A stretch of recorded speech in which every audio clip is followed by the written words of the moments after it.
This is Rhosydd Quarry between the Moelwyns and Cnicht in Meirionnydd, North Wales.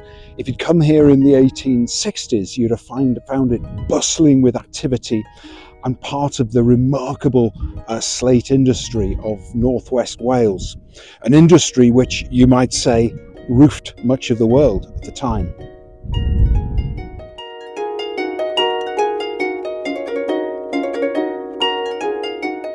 At various times, slates were taken down east to Tanagrisha or west to Croesor and then transported across the world from Porthmadog.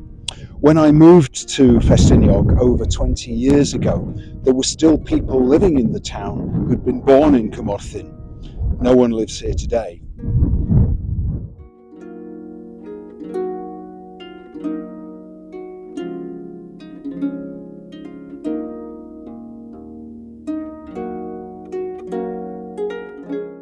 But by the early 20th century, the quarry was in decline, and although it reopened after the First World War, it finally closed in the 1930s.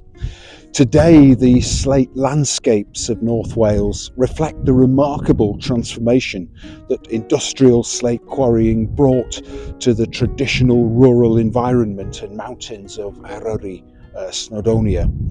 In 2021, they were designated as a World Heritage Site by UNESCO.